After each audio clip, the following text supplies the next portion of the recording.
And adding some critique or adding some information or requesting specific answers to specific questions. So, in no particular order, here we go. We're going to start with answering the detractors.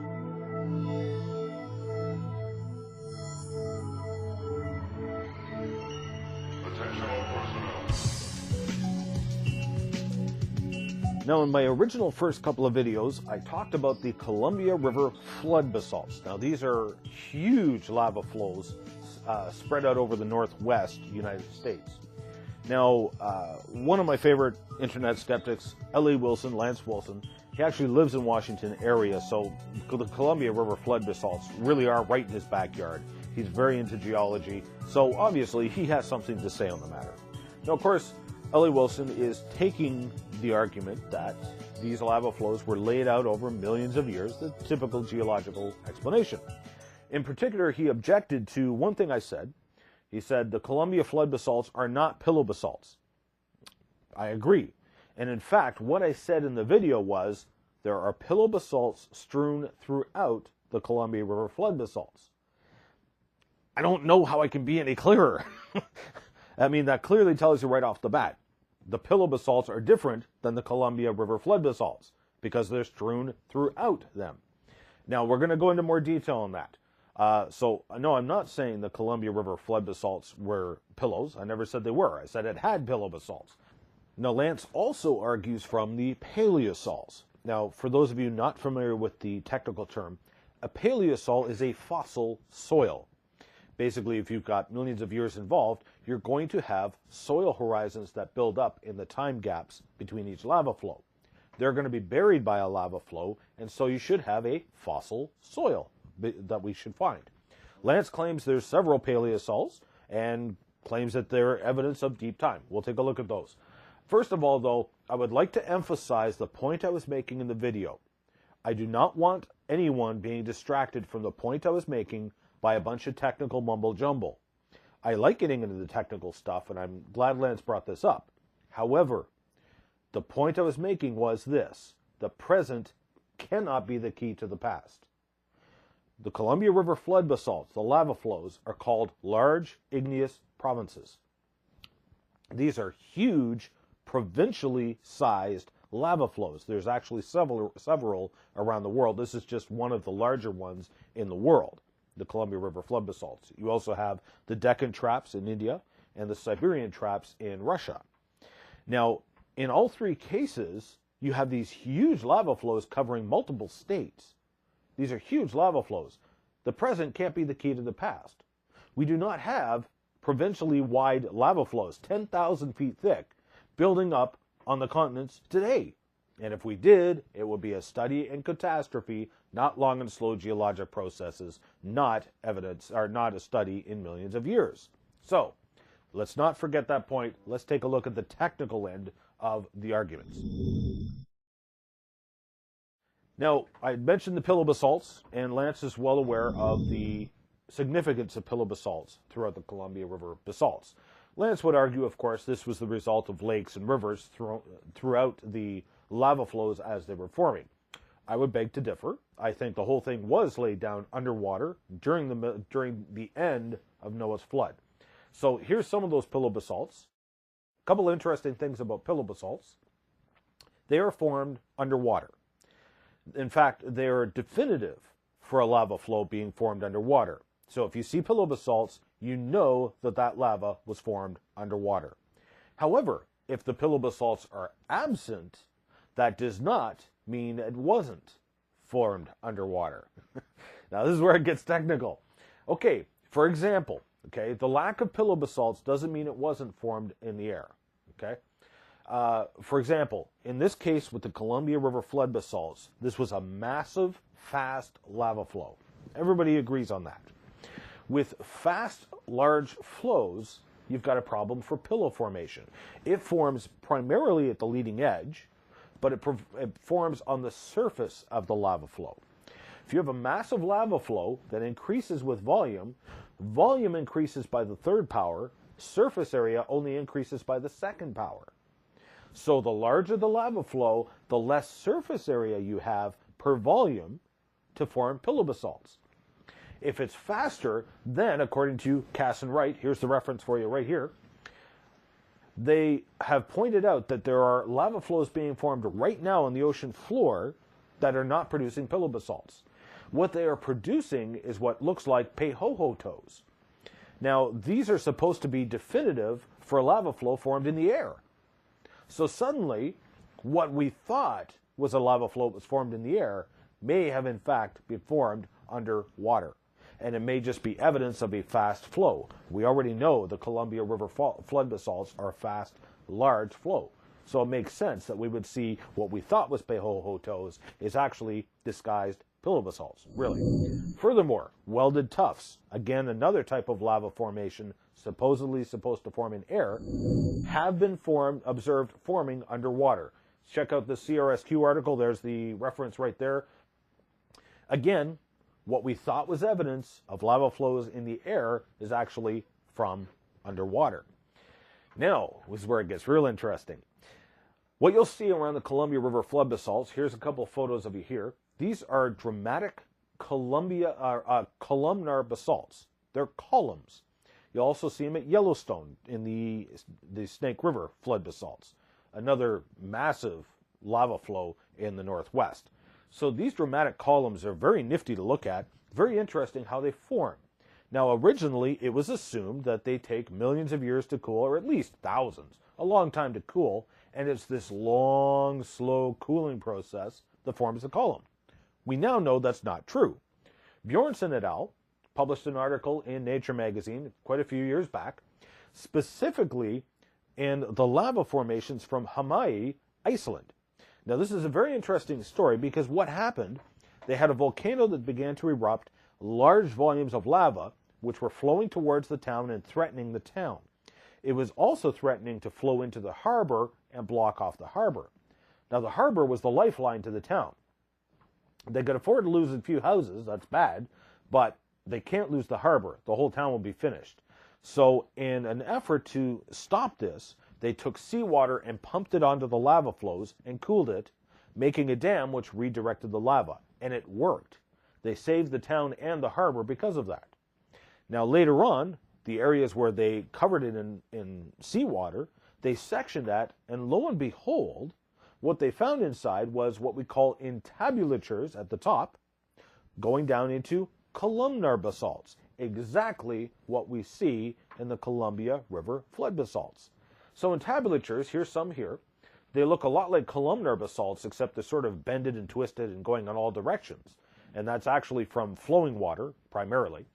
But what we see, and what we thought was evidence that the Columbia River flood basalts were formed in air is actually good evidence they were formed underwater. Here's what's happening. And the whole point of the Nature article was this. The water on the surface of the lava, it takes a thick lava flow to do this. The water cools the rock. Now, rock, of course, like any other material, when you heat it up, it expands. When you cool it, it shrinks. So now you have this huge lava field of rock that's now turned to rock. It's cooling, but as it cools, it wants to shrink. Now, rock is very weak in tensile strength. So when it tries to shrink, it can't, so it cracks. And it will make these columns, which can have anywhere from 4 to 8 sides. And so they look quite nifty, but these columns, these cracks, first form. So clunk, the crack, and they make a column. The water can now go down into the cracks. This is where it gets interesting. The water goes into the cracks and starts removing heat from the rocks below, which now cool, shrink, and crack in column with the columns above it.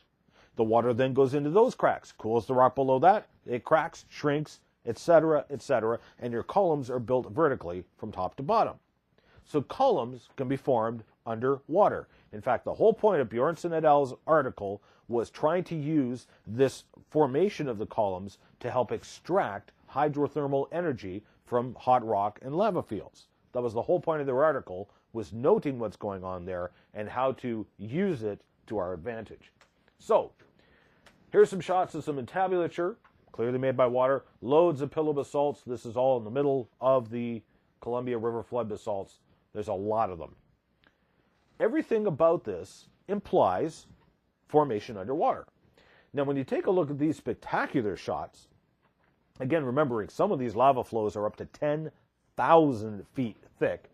Now, in this particular photograph here, you'll see that there's multiple levels of the lava flows.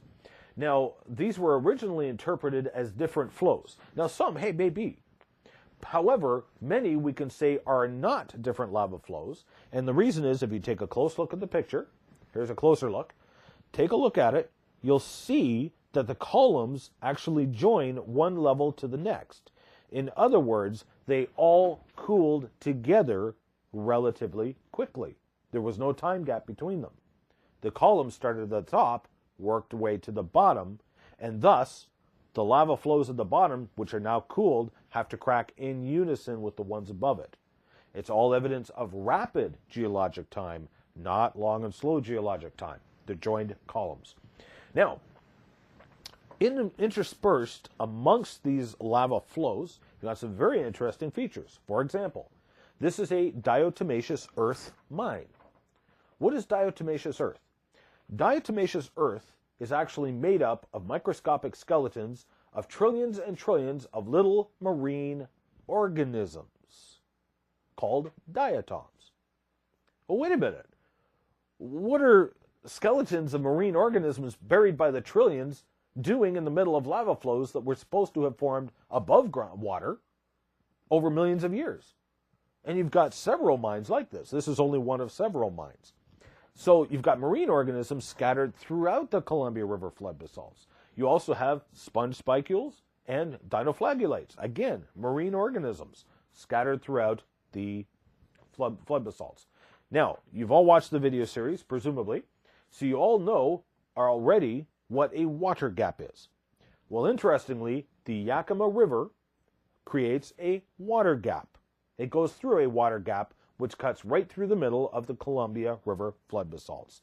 That is evidence of a very powerful, very deep watery flow, I would dare say deep enough to cause a global flood. And in amongst those water gaps, you find, ta-da, quartzite boulders with percussion marks, rounded quartzite boulders. Again, just check out the video series. You'll see the significance of these things. It is clear evidence of a powerful watery catastrophe. I would suggest to you it is the receding floodwaters of Noah's flood that caused those. So, what about these paleosols? Well, paleosols like this one? Well, turns out this wasn't paleosols. In fact, I took several samples. I took them over to a geologist friend of mine. He's an acting geologist with the USGS. And he identified them quite simply as baked clay, basically.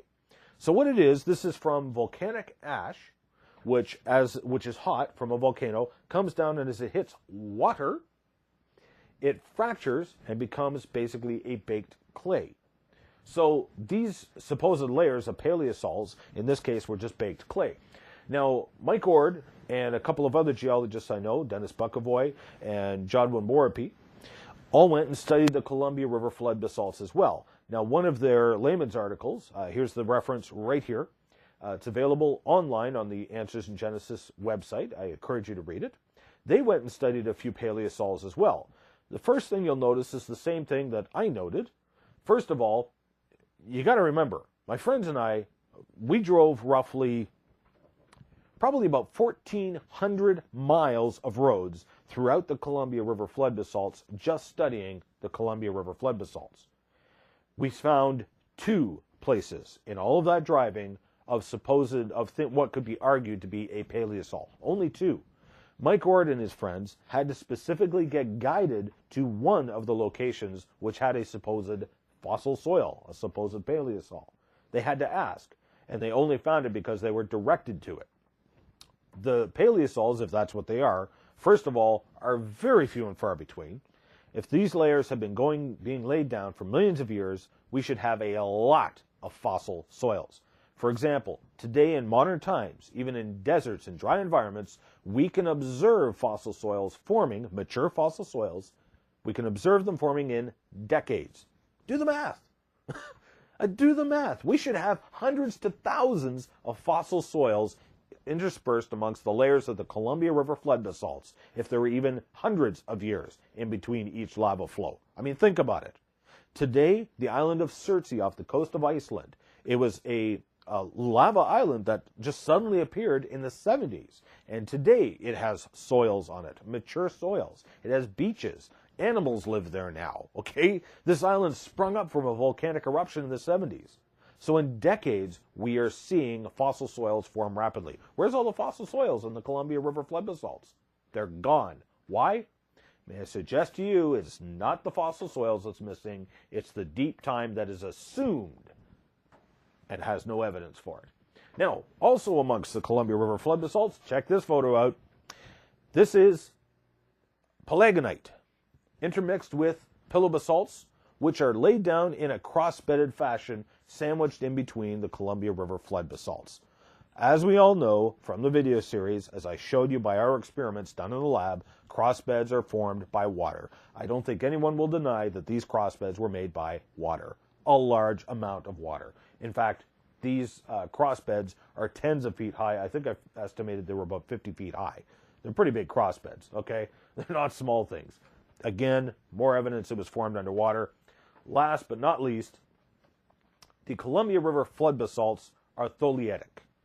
In the words of Wikipedia, tholeiitic basalts are the most common volcanic rocks on Earth as they are produced by submarine volcanism at mid-ocean ridges and make much of the ocean crust.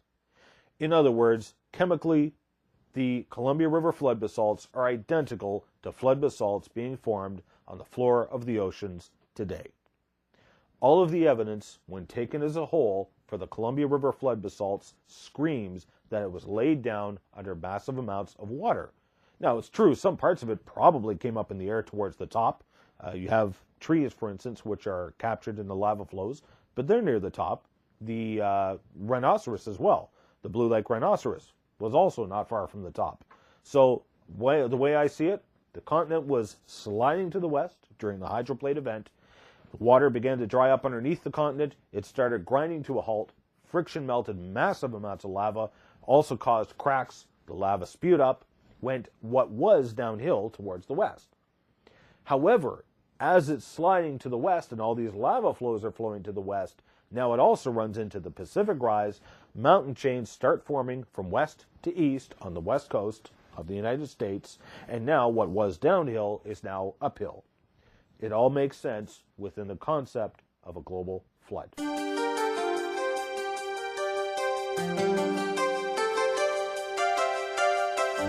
Oh, hold on a minute, Ian. What you said about the polystrate trees isn't true. Some of those trees have roots and they were buried in situ. That's proof of it. Okay, now this argument stems, of course, from the upright fossil-buried trees. Now, we must first differentiate between the trees and the lycopods again. This discussion specifically referred to Specimen Ridge in Yellowstone Park, which of course are polystrate trees. What you see at Yellowstone, the Alaskan coal mines, as well as Axel Heiberg Island, those are all fossil trees, not giant hollow reeds like you see at Joggins, Tennessee, and much of the Pennsylvanian coal mines. So what the argument is that there are stumps there with roots still attached. Hey, I agree, I've seen them. However, you'll also notice that the roots are never intact. In other words, yeah, the roots might go 3, 4, 5, 6 feet, but they're broken off at the end. Why? Because they were ripped up in a flood. Secondly, if you recall, I showed you this picture in the Complete Creation video series. This is a lycopod, which was upside down. Now, it had intact roots, and it had intact rootlets. Now, before we examine that just a little closer, take a look at this picture here.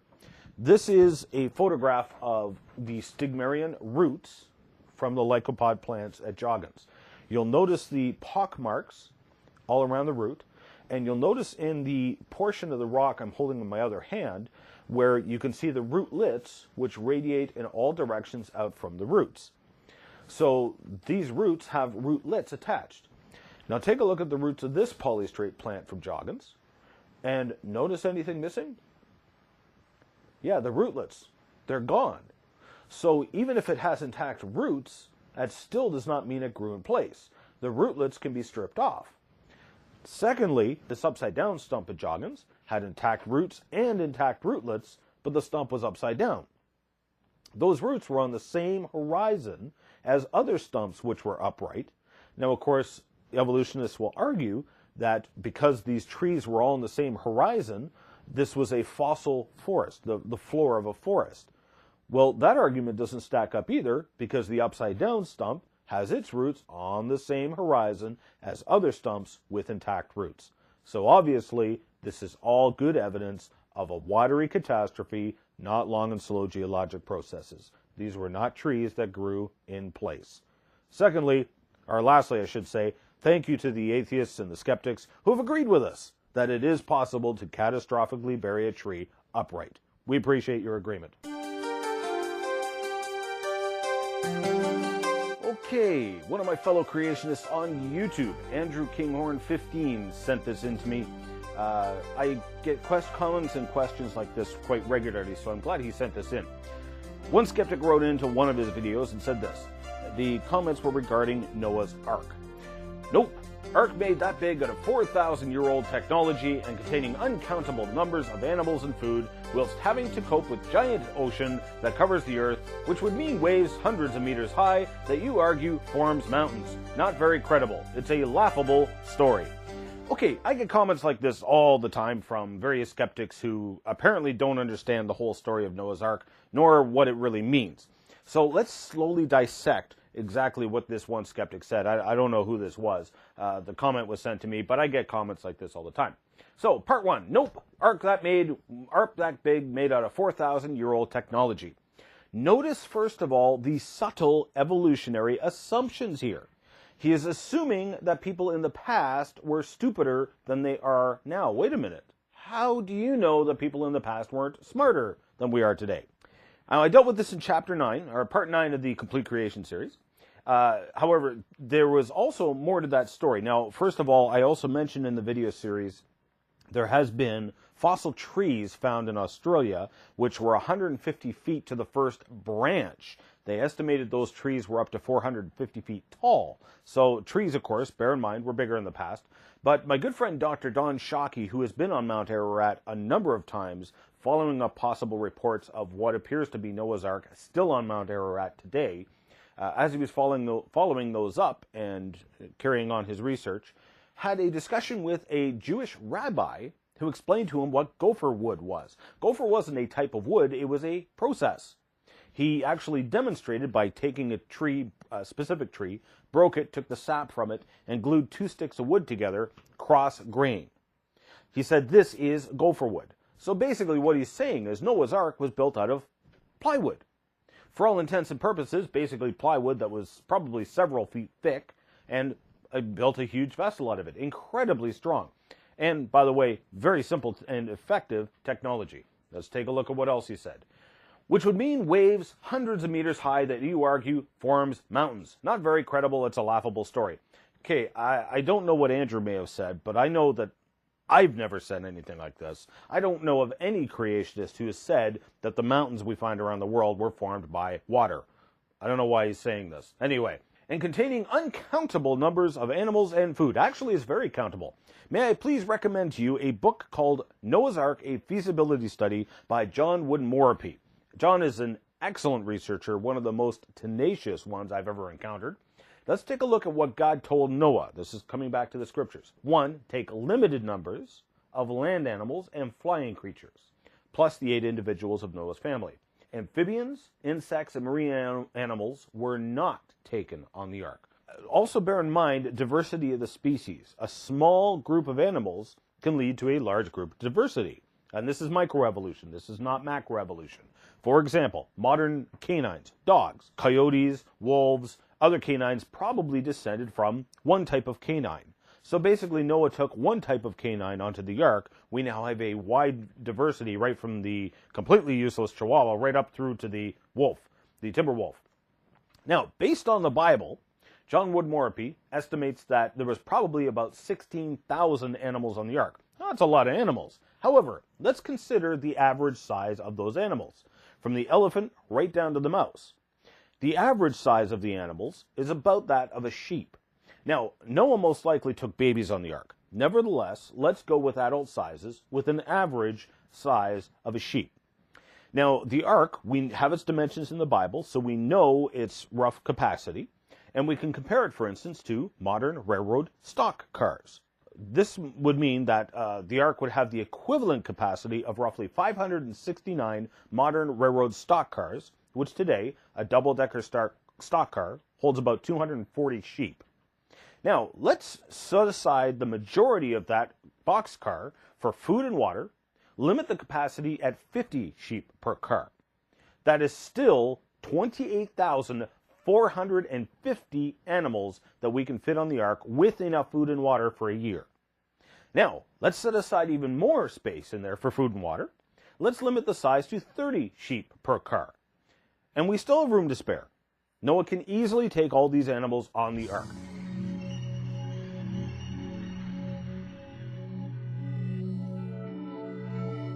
Now, some evolutionists and even a couple of creationists have tried to poo-poo the idea that Noah's Ark is on Mount Ararat.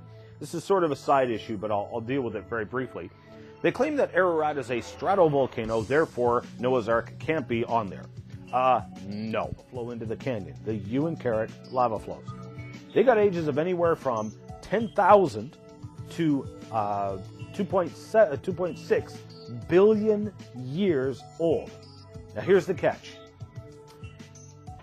You can go and visit this website right here and check for yourself. They have photographs of Indian artifacts in the lava flows. The Indians, as part of their religious rituals, would attempt to capture some of this lava, some of this liquid lava, as it flowed into the canyon. We know those Indians lived there 800 to 1,000 years ago. Therefore, we know that the Uinkaret lava flows are 800 to 1,000 years old. The youngest absolute age provided by radiometric dating on that lava flow was 10,000 years old. The oldest was 2.6 billion years old. Tell me, how do we know which age is correct? You see, whenever we contest the radiometric dating method, it fails miserably. Radiometric dates are based on circularity and evolutionary assumptions.